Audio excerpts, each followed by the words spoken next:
Hi friends, ఈరోజు నేను గోకరకాయ ఆలుగడ్డ మెంతం కూర ఎలా చేయాలో చూపిస్తున్నాను. ముందుగా కుక్కర్ తీసుకొని స్టవ్ ఆన్ చేయాలి.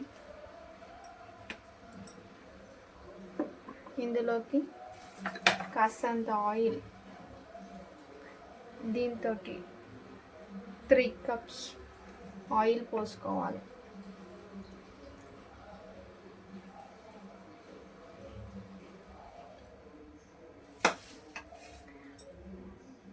ఆయిల్ హీట్ అయిందండి. ఇందులోకి ఒక ఉల్లిపాయ కట్ చేసుకొని వేసుకోవాలి.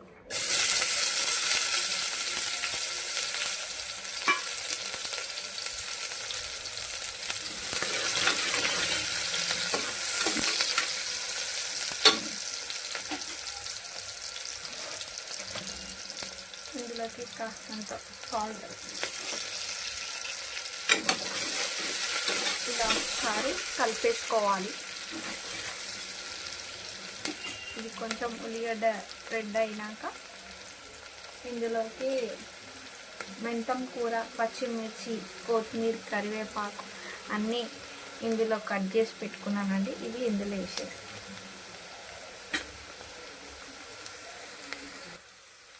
ఆనియన్స్ రెడ్ అయిపోయినాయండి. ఇందులోకి 4 పచ్చిమిర్చి, మెంతం కూర అండ్ కొత్తిమీర, కరివేపాకు ఇలా నూనెలో ఉల్లిగడ్డలో వేగేటప్పుడు ఇలా వేస్తే కర్రీ టేస్ట్ బాగుంటుంది. ఫస్ట్ మెంతం కూర వేసుకోవాలండి, ఎప్పుడైనా కర్రీ టేస్ట్ బాగుంటుంది.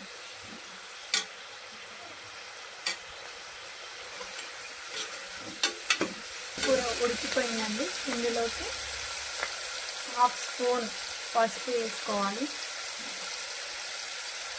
1 స్పూన్ కారం. నేను ఆల్రెడీ అందులో 4 పచ్చిమిర్చి వేసానండి. 1 స్పూన్ వేసుకుంటున్న కారం అండ్ 1 స్పూన్ అల్లం వెల్లిగడ్డ పేస్ట్. ఇవన్నీ ఒకసారి ఇలా కలిపేసుకోవాలి. ఇలా కలిపేసుకొని ఇందులోకి 1/2 కేజీ గోకరకాయ పీసెస్ కట్ చేసి పెట్టుకున్నామండి. ఇవి ఇందులో వేసేసుకుంటున్నాం. పొటాటో,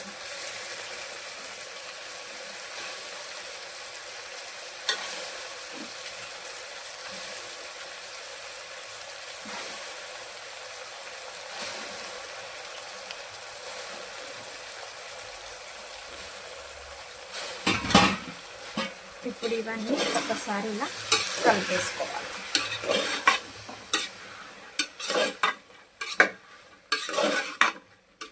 ఇలా ఒకసారి కలిపేసుకొని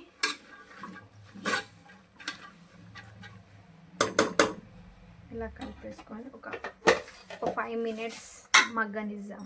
5 నిమిషాలు లో ఫ్లేమ్లో పెట్టుకొని కొంచెం మగ్గినాక ఇందులోకి 2 టమాటోస్ కట్ చేసి వేసుకోవాలి. ఇప్పుడు 2 నిమిషాలు అయిపోయిందండి. మూత తీసి చూద్దాం. ఇలా మగ్గాక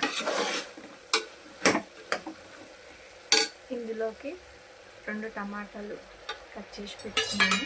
ఇవి ఇందులో వేసుకోవాలి. ఒకసారి ఇలా కలిపేసుకొని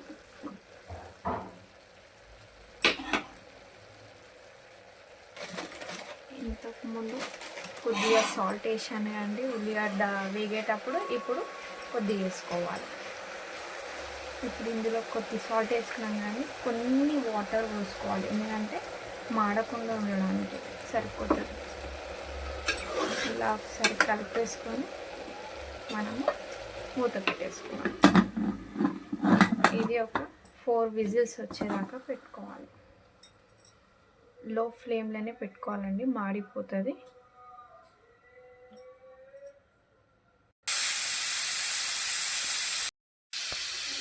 ఇప్పుడు ఒక 4 విజిల్స్ అయిపోయినాయండి. ఇది మూత తీసి చూద్దాం.